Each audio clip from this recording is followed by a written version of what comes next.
이재명이가 영입 인재 1호로 했던 조동현이가 지금 한간에 큰 우스갯거리와 화제가 되고 있습니다. 자, 이 본인이 육사 나오고 석사를 행정학을 했고 우주하고는 아무 관계도 없는데 조동현이가 우주 전문가라고 소개됐던 것도 웃겨요. 그냥 우주 관련 책 하나 쓴 거예요. 자기 살아온 거하고 관계없는. 근데 이제 그런 건 또 뻥친 거라고 하지만 이 여자의 사생활 관련해서 어제 TV조선이 조동현에 대해서 전 남편과 결혼 생활을 유지하는 과정에서 혼외자를 낳았다라는 문제 제기가 있었죠. 그런데 조동현이 임명된 뒤 이 의혹이 확산되자 민주당이 사실이 아니라면서 법적 대응을 예고했어요. 조동현은 육사 59기 한 해 선배인 남자와 결혼했습니다. 조동현은 육사 60기예요. 그래서 조동현은 소령으로 제대를 했어요. 근데 이 과정에서 조동현에게 지금 여러 의혹이 있었다는 거예요. 조동현이 애를 둘이 낳았는데 두 번째 낳은 애가 아들인데 그 아들이 얼굴이 아버지 닮지 않아서 그래서 시비가 붙었고 일단 조동현이 여러 의혹 때문에 육사를 그만두고 그리고 이혼을 했다는 거예요. 이혼하고 나서 최종적으로 나온 혼외자가 확인이 보니까 아니더라는 겁니다. 남애라는 거예요. 그리고 그 여자와 불륜이었던 사람도 세상이 깜짝 놀랄 만한 사람이다. 목사다 이런 이야기까지 돌아다니고 있습니다. 자, 이 TV조선이 확인을 해보니 그 결과가 놀라웠어. 보도를 두고 고민을 했는데 성 문제고 자녀 인권 문제도 있고 혼외자 자체가 비난받을 일인가에 대한 여러 가지 판단들도 있었다는 겁니다. 그런데 어쨌든 조동현이가 상임공동선대위원장이라는 중책을 맡은 만큼 검증할 필요가 있다 생각해서 민주당과 이재명 캠프가 사태를 축소시키기 위해 거짓말을 하고 있다 생각해서 사실을 공개하는데 어제 TV조선 보도에 따르면 조동현이 전 남편이 SNS에 올린 문자 메시지에 보면 친자 확인 감정업체가 보낸 이 메시지에 불일치라고 되어 있다는 겁니다.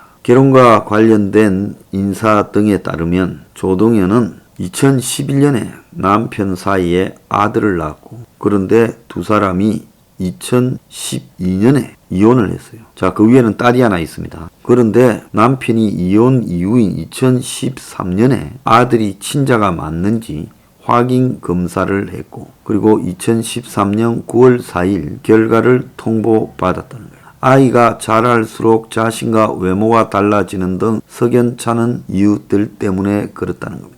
그래서 이 남편 되는 사람은 이미 이혼한 조동현에게 검사 결과를 알렸고 그리고 군 공익제보자 출신 김영수 공익신고센터장도 이 논란에 대해 조동현의 해명이 필요하다 했지요. 그래서 사실이 아니다 법적 대응을 하겠다고 말을 하고 민주당 주변의 안민석 등 의원은요. 그래서 당사자한테 TV조선이 전화를 걸어보니 전화를 안 받고 있더라는 거예요. 그런데 조동현이가 오늘 기자회견을 했습니다. 그래서 이 조동현의 기자회견은 참 웃기는 거죠. 자, 오늘 울먹이면서 사생활 논란을 직접 해명하고 죄송하고 송구스럽다. 당당한 엄마 도전할 기회조차 허락받지 못하는 건지라고 감성 플레이를 했습니다. 자, KBS 라디오에 인터뷰를 했어요. 그러니까 이 회견 방식이 아니라 인터뷰 방식으로 개인적 사생활로 불편함을 느꼈을 거고 분노를 느꼈을 건데 죄송하고 송구하다. 사생활이지만 말하지 않으면 안 될 것 같다라고 말을 하며 처음부터 좀 기울어진 결혼 생활을 시작했고 자, 기울어졌다라는 것도 좀 자세히 말해야지 어느 쪽으로 기울어졌다는 거예요. 양쪽 다 상처만 남은 채 결혼 생활이 깨졌다. 그리고 10년이 지났다. 군이라는 좁은 집단에서 이후에 숨소리도 내지 않고 살아왔다. 혼자였다면 어떤 결정을 했을지도 잘 모르겠지만 적어도 지켜야 되는 아이들이 있었고 평생 고생하신 어머니를 보살펴야 되기 때문에 어떤 이야기가 들려와도 버텼고 공부했다. 그러면서 전 남편도 그런 과정에 다시 가정을 이루고 자녀를 키우고 있는 것으로 안다. 저 역시 지금 현 과정에서 두 아이, 특히 둘째 아이를 누구보다 올바르게 사랑받고 키우고 있다 생각한다. 그러면서 이런 식으로만 이야기를 했습니다. 그러면서 저 같은 사람은 10년이 지난 이후에 또는 20, 30년이 지난 이후에 아이들에게 좀 더 당당하게 일하는 엄마의 모습을 보여줄 수 있는 기회를 허락받지 못하는 것인지, 저 같은 사람은 그 시간을 보내고도 꿈이라고 하는 어떤 도전을 할 기회를 허락받지 못하는 것인지 묻고 싶다. 이렇게 이야기를 했어요. 강경 대응한다, 뭔다 이렇게 이야기를 했지만은 그거 불륜으로 남의 애기 낳았다 말에 부인도 안 하면서 내 같은 사람도 새로운 삶에 도전할 기회를 주어야 한다. 이렇게 말을 하고 자빠졌습니다. 사생활 논란은 송구하다라고 말을 하고 있는데, 자, 오늘 눈물을 흘리면서 시호를 했다라고 보는데요. 민주당에서는 굉장히 당황을 하면서 백혜련 국가인재위원회 총괄단장은 라디오에 출연해 혼외자 의혹이 사실로 밝혀지면 당 차원의 조치를 할 거냐. 이러니 국민 정서나 이런 것이 굉장히 강하기 때문에 이런 부분은 고려할 수밖에 없다라고 말을 하며 지금 한 걸음 물러섰어요. 자, 오늘 아침에 선대위 임명 영입인사와 그리고 본부장단 임명 발표가 있었는데, 거수기당에 이재명이가 조동연이 사생활 질문을 받고 모든 정치는 국민에 책임지는 것이다 라고 말을 했습니다. 자, 조동연이가 참석할 예정이었는데 참석을 못했어요. 그래서 지금 이 부분에 대해서 이 여자는 라디오에 나와서 사생활에 사과하며 자기도 기회를 좀 가지고 싶다 하면서 선대위원장을 하겠다고 했지만은 조동연이는 아마 저 당에서 정리가 될 거라고 보고 있습니다. 결혼 생활 깨진 지 10년이다라는 것과 불륜을 해서 혼외자를 낳았다라는 부분은 다른 이야기고, 조동연은 오늘 혼외자에 대해서 직접 부정하거나 직접 긍정하지는 않았지만 사실로 받아들였다 이렇게 보고 있습니다. 자, 조동연은 혼외자도 문제지만은 우주 전문가로 포장된 부분에 대해서 이것도 더 문제라고 보고 있습니다. 얼굴만 좀 반반하고 지방에 이름도 모르는 대학에 그냥 교수하고 타이틀 달고 있으면 다냐. 그것도 박사도 아니고 석사도만요. 그런데 이 조동연이가 이재명한테 영입되어 소개되면서 앞으로 미래의 핵심은 우주산업인데, 항공우주산업인데, 조동연이가 관심을 갖고 크게 연구한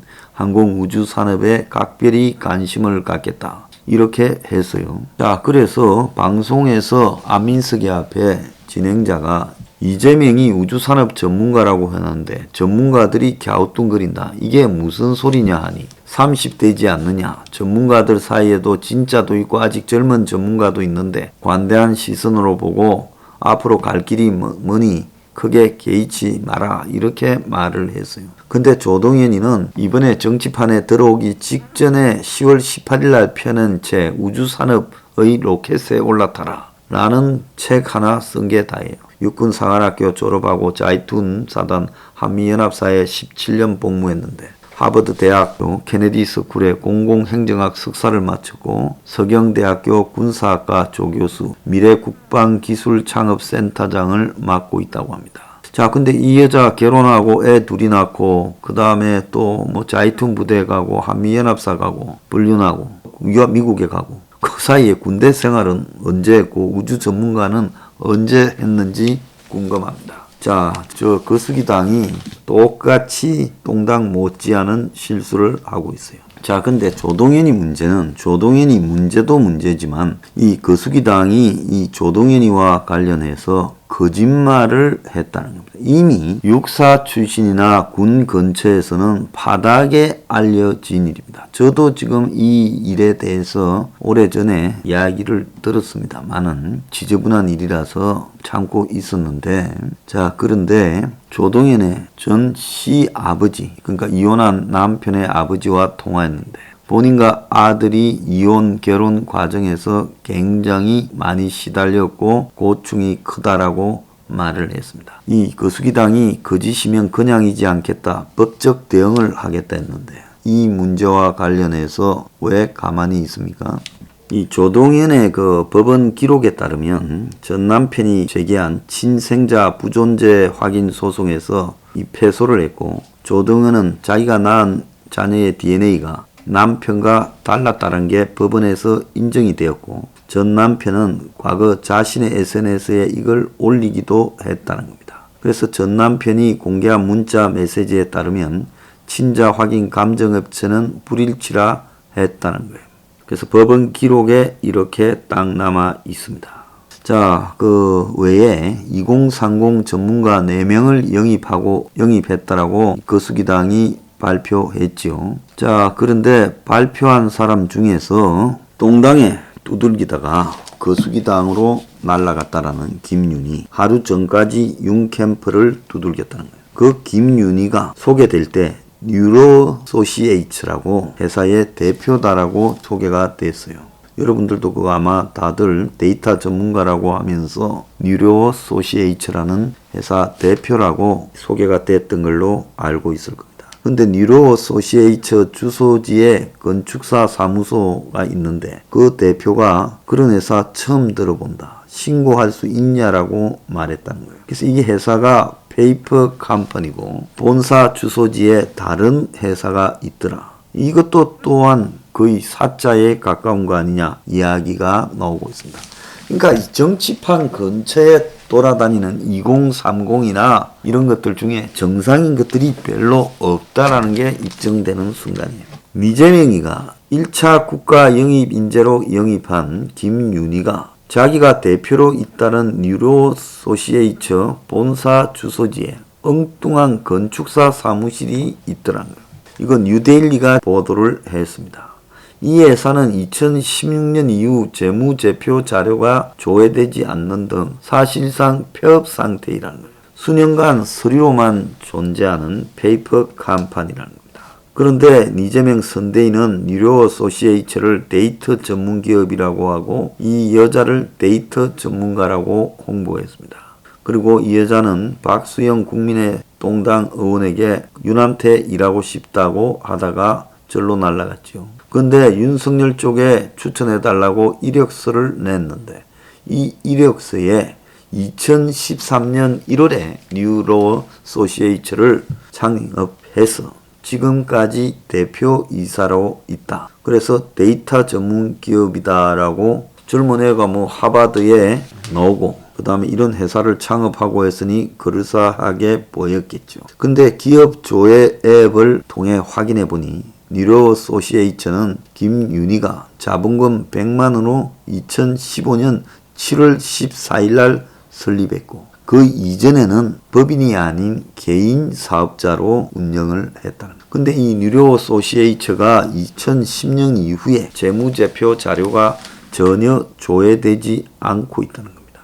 그래서 2015년에 자산 1억 9천, 당기 수익 1억 1200, 2016년에 자산 7,100, 당기 순이익 마이너스 7,900을 신고한 이후 재무제표에 자료가 없다는 겁니다. 서류상으로 업종은 광고 대행업이라는 거예요. 광고 대행하고 데이터 전문 기업하고 뭔 관계가 있어요? 사업 목적에는 소프트웨어 자문, 웹사이트 구축, 진흥형 에이전트, 소프트웨어 제조 및 판매 이런 회사라는 겁니다. 그래서 이재명이 이 애를 영입해가지고 소개하며 데이터를 기반으로 세상과 소통해온 데이터 디자이너로 2014년 데이터 기업 창업 이후 플랫폼 기업, 코딩 기업을 창업한 연쇄 창업가다. 그러면서 선대위원으로 활동한다는데 우리 사무실 근처 서교동 4층 건물 2층이 여기 사무실이라고 돼 있대요. 주소지. 법인 등기부 등본에요. 그래 찾아가 보니 건축사 사무소가 있었고 대표인 사람은 올해 11월 15일 계약해 입주했다. 그 이전에는 신발 판매 업체가 있었다.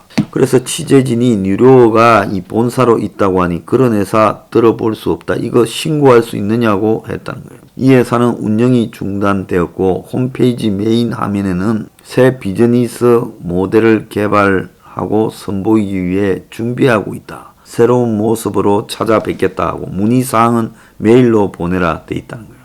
그러니까 이것도 웃기는 짜장이라는 겁니다. 그래서 기자가 물으니까 재무제표 부분에 해명을 요구하니 문자 메시지로 비상장 회사라 찾기 어려울 것이다. 내부에는 있다며 사업수주 고용계약 재무제표 다 잘 보관하고 있다는데 자료 제공 요청에 대해 공적 후보자가 아니고 선거 돕는다는 이유로 검증 대상이라는데 동의가 안 된다. 페이퍼 컴퍼니 운영 의혹에 대해서는 작은 기업이지만 위법 부당한 일 없이 운영했다라고 말을 해야 합니다. 참, 이 세상에 사기꾼들 많아요. 젊은 여자애들, 젊은 그 남자애들 수두룩하게 사기꾼인데 요즘 정치판으로 다 몰려가는 것 같습니다.